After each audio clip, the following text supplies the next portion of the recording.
Yo, what's up mga idol? Yun, i-share ko lang ito kung paano po magpalit ng default password po na nakalagay sa inyong RCBC Pulse.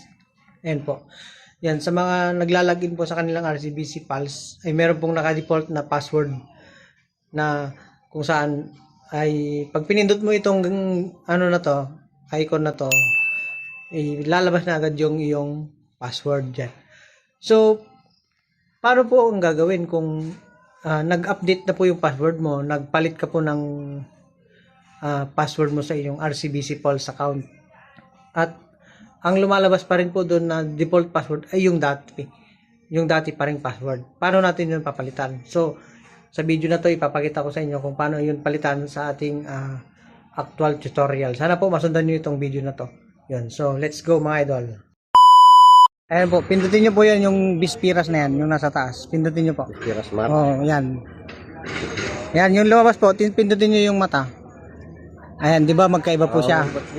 Di ba? Ngayon, papalitan po natin yun. Papalitan natin yung lumalabas na yun.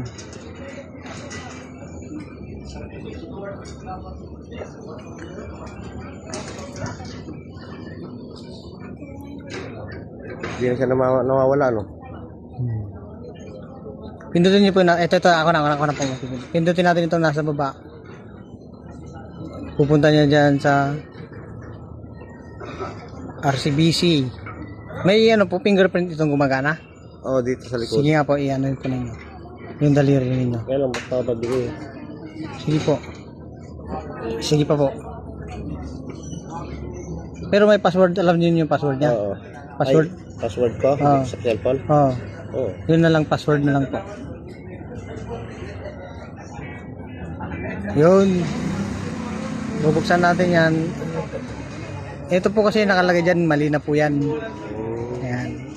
Kailangan i-edit na po natin yan.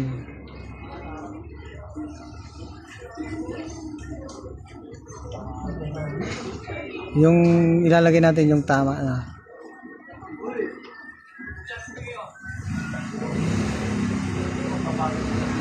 Ito.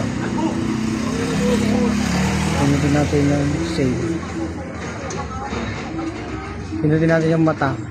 Ayan na siya. Ayan na. Ayan, balik tayo doon.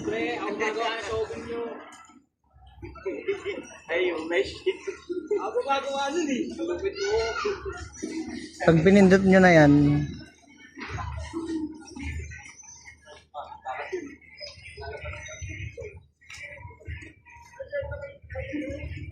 pindutin natin ito. Tapos yung mata. Kaya na siya, nabago na. Galing na. Pag lalagyan nyo na lang siya.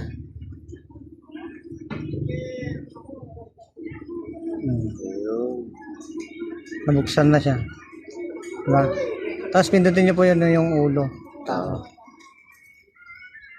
Isa pa. Pindutin nyo pa isa. Para ma-log out siya. Yan. Pindutin nyo yan para ma-log out. Palagi nyo pong gaganunin kung sakali.